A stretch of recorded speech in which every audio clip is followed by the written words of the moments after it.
Laconda here, Nurse Laconda, back making another video. I haven't been on in a long time, but I wanted to do like an updated video about what I'm doing in case management right now.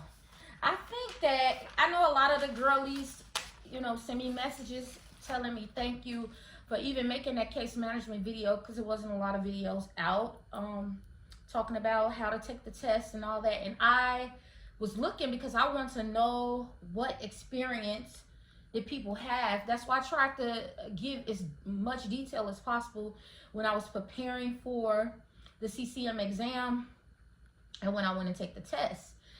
And when I went to take the test, I'm sorry. So I hope that helped people. So I'm going to be making this video today about case management. Specifically nurse case management. That's what I do. Working from home, and now we are back in the field, back seeing people in the community, which had been on hold for a few years because of the pandemic. So we're back, and when we first started back in the field, not even when we first started, because we started last year, they got strict with us in January. Like, we had to go. At first we was kind of easing our way in the end of last year, and then January 2024, mandatory. Everybody have to be seen, and everything, had to be pre-pandemic. So sometimes working from home kind of gives you illusion that you're gonna be, excuse my dogs, anytime somebody walk past, they bark. It gives you kind of the illusion that you can do a lot at home, but honestly, not in my world. You can't. Not in the nurse case management world. Working for an insurance company, you cannot just be lax. You have to be on top of things.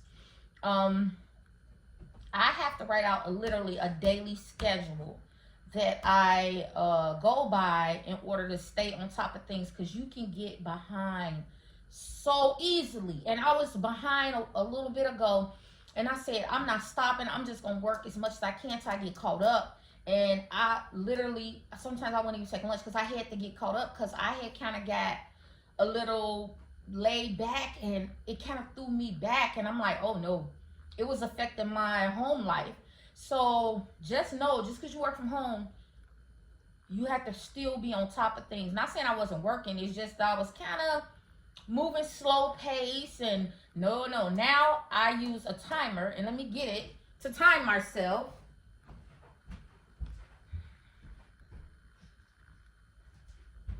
So this little thing here is what helps me. I got this off Amazon. It only goes up to 60 minutes. I don't know if they have some that do higher than that, but what I do is if I'm doing something for 2-3 hours, I have a task that's going to take about 2 or 3 hours, I just put it on 60 minutes. When that 60 minutes up, I put it on another 60 minutes. This is what keeps me in check, honestly. This little box, this little timer box that I got off Amazon. But I'm going to give some tips to stay on top of things. If you work at home, you do any job at home, this might help if you don't work at home, but definitely if you work from home, these are tips that help you stay on top of things where you don't get behind and don't get stressed out, and still be able to have a work-life balance, okay? Tip 1, I lay out my clothes the night before now. So what I do is I lay out like a lounging outfit and a, like this. This is I just came back from walking. And so I lay out my lounging outfit that I take a shower, throw on something comfortable, and I work with. I put on to work, okay? And then when I take my lunch, I run upstairs and put on my workout gear to do my walk, or either I go to the gym. Most of the time on my lunch, I walk around my neighborhood with my Apple Watch, time myself, and I try to do a couple of miles during my lunch break, and then come back. Or if I don't do that, I will walk across the street. Luckily, the gym's across the street from my house, and I go to the gym for my hour lunch break. But most of the time, I walk because I read and walk. Listen to my Audible while I'm walking, get a book in. So that's tip number one. Lay out your outfit that you're gonna wear the next day. Have that laid out. Whether it's your workout outfit, your lounging outfit, whatever it is, lay it out. Have it laid out, everything. Your socks, everything. In my house, we're weird. We keep a big basket of socks in our laundry room. It's a big, gigantic basket. And so I just made my kids, I bought them little netted bags from Dollar Tree. And I said, please put your socks in these bags when they go down to the laundry to get washed, because the socks was getting overwhelming in my house. So that's why I say lay out your socks, because I have to go to the basement and get a pair of socks. Now I just bring like a handful up and stick them in my drawer. But that's just the way we do things. But anyway, lay your underwear out, your socks, your outfit, and be ready to go. I get up an hour early, get in the shower, get dressed, and start working. That's what helps me. Okay. And that was tip number 2. Get up an hour early, get dressed, make your bed. You're so much productive when you get up early and get yourself on the move and get things done, be dressed, your bed made up. I'm telling you, it's a big difference when you don't, okay? That's tip 2. Tip 3, start working when you start. When you sign in for work, like I signed in at 7, start working. Don't go on your social medias. That will throw you behind. Just looking at a post or something, don't do it. Go straight to work. Because it's going to throw you behind, because when you start scrolling, you keep scrolling and you see this, then you got to say happy birthday.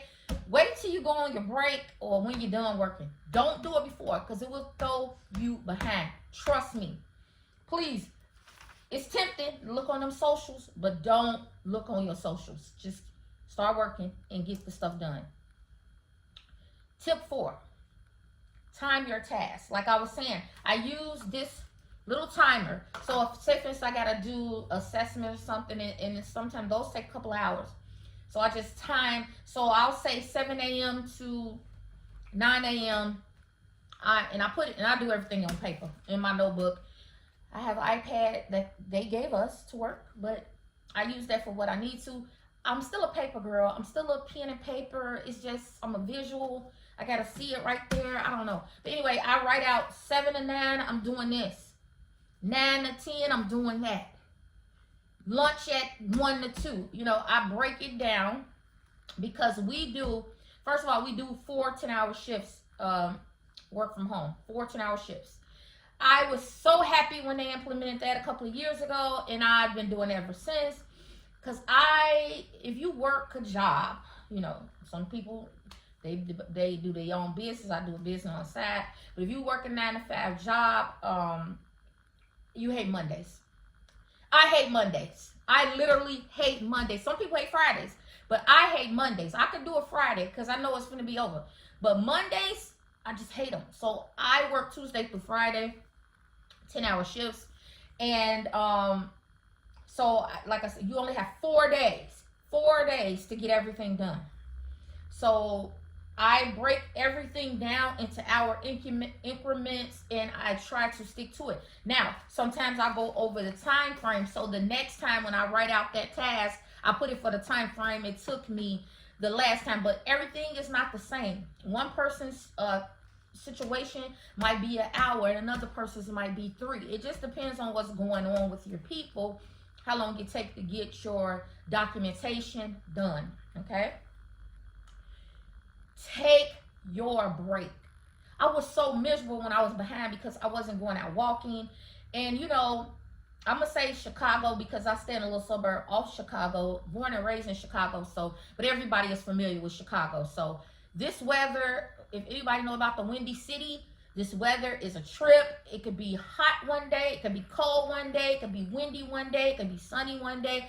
So when it's nice outside, like today, I think it's in the 50s. I just came back from my walk. I try to get outside, get some vitamin D. I try to walk. But when I was behind, it was some sunny days that I could not get outside. It was a little chilly, but I could still get out and walk. I couldn't do it. I was miserable. So please stay on top of everything so you can get out and walk on your lunch or whatever you want to do on your lunch. It could be whatever. But as long as you get a break, take your break. It makes a big difference, because when you sitting down working from home, you get burnt out. And then I get up to get the walking around, you know. So just take your break, because when you come back, then you're ready to go again. Okay. So another tip that I do a lot of freezer meals, and in 2024 I started doing canning. If people are familiar with canning, in the mason jars, you know, you can your food, put it on the shelf for longevity. I started doing that, and I started doing freezer meals. I started doing a lot of batch and scratch cooking. So that really helps me, because say for instance, now that we're back in the field, I get up early, get dressed, and then I sign in, and then I get ready to go. I just grab one of my, like, I shop from the farm. I shop from a farm called Assure Standard. It's in Oregon. They have drop-off spots in your community. Every state probably have 1 or 2 drop-offs a month. Illinois has one. It's in Tinley Park, Illinois. And I pick up my order, and I kind of start freezing everything up. And so I make these breakfast sandwiches, and I put them in the freezer, and I make them for my husband, my son, whoever wants them in the house. Mainly it's me, my husband, and my son. My girls, they eat it sometimes, but mainly for us. We grab them and go. You grab them, put them in a microwave, and then you go. And that helps, because I can get out the door quickly. I make my coffee from home. I don't stop at Starbucks anymore. I used to. Now, I'm not saying I would never, but for the most part, I make my coffee at home. I grab one of those freezer meals sandwiches to go, heat it up, so on my car ride, I can eat my breakfast when it's time, okay? So that's a good tip. If you can do that, make a few things to go. If you work from home, you don't want to, you want to just grab something, or you got to run out like I do. You got to go see people in the community. You'll have stuff already pre-made. You can just grab, okay? That was tip number, I think 5 or 6, I don't know. Anyway, the next tip. Oh, I said this already. I said go outside on your break, okay? And read a book. Read a book if you're walking. That's the way to get a book in. If you're walking around in your community, taking a walk, getting your steps in, you can listen to a book, the Audible at the same time. It's just a suggestion, but that helps me get out the door, okay? Get some of that vitamin D. Again, finish for the day. And this is what kind of throw me behind too. The things that gotta be done that day, because we have things that's due on a certain days, okay? Make sure you do that first. If you start at 7 and something due that day, do that particular thing first. Don't stop till it's done. Because what you will do is, if you try to do it later, you'll be working over later than what you're supposed to, trying to get that finished. So please, if you have a contractual documentation or something you have to do it first. Make that your priority. Get that done first. Then move on to other things, okay? Drink. This is a biggie. Drink plenty of water when you work from home. Take water breaks. Get up, go get you a cup of water, bottle, whatever it is. Drink water. Put a little lemon juice in it, a little lime lemon in it, but make sure you drink plenty of water. I wasn't doing that at first, and I'm like, I put a little thing on my phone to give me a little reminder. Go get some water. Go drink some water. Because sometimes you get busy and you're like, let me get this finished, and you're not thinking. But stop and get your water, okay?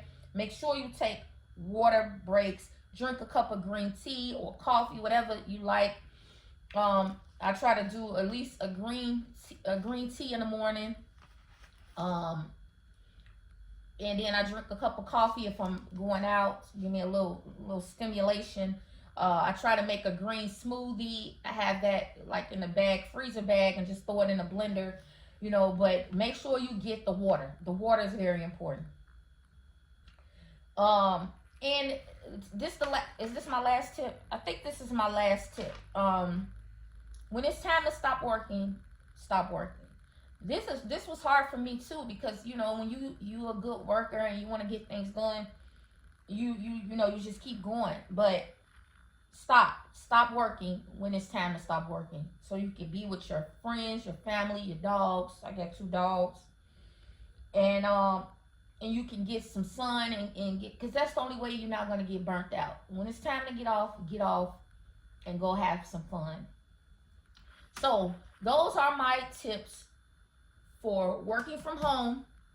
Like I said, I'm a nurse case manager, but these tips can help, I think, anybody who work from home to be able to just stay organized, drink plenty of water, get outside on your lunch break, or do something you like on your lunch break. Hell, take a nap on your lunch if that's what you want to do. But make sure you take your lunch break, okay?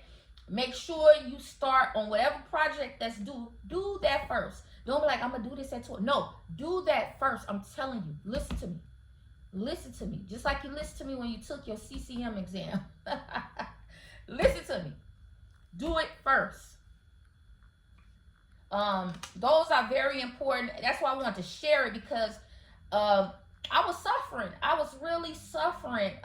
It might have been depression, because I was like, I can't get outside. I can't do the things. I wasn't able to go walk. I mean, I was in a downward spiral for about, I would say, about 2 weeks. So I finally got myself out that downward spiral, and now I'm back on top of things, and I will not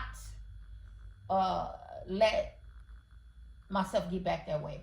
But another thing too, if you go out into the community and see people, and you have to get documentation in, try to get your documentation in after you come back. Don't put it off. That's another thing that happened. I got behind because you're in the field seeing people, and it's time consuming, because you got to drive to different people's house, and you got to go to their house, and then sometimes you be there longer than expected, because things come up. When you're talking, you're trying to find out what's going on with your people, making sure they got everything, making sure that they're safe in a safe environment. So sometimes the visit can go on longer than expected. And then you get back, hopefully you'll get back in time that you can get all your documentation in and you won't get behind. So now I schedule my visits, and I'm usually back by the afternoon, so I can get my lunch in and walk, and then come back and put all my documentation in. Now, sometimes it's spread over to the next day, but at least I do the bulk of it the day of. So I'll be making more case management videos, especially now that I'm back out in the community and seeing a lot of different things. I hope I can help anybody who's doing case management with some of the things that I'm doing. I'll try to share as much as I can without, doing too much. But yeah, if you have any questions about this video, please leave me a comment. But could you please subscribe to my channel? I'm trying to get up to 1,000 subscribers. So could you subscribe to my channel and like the video? And I will see you on the next one. It'll be real soon.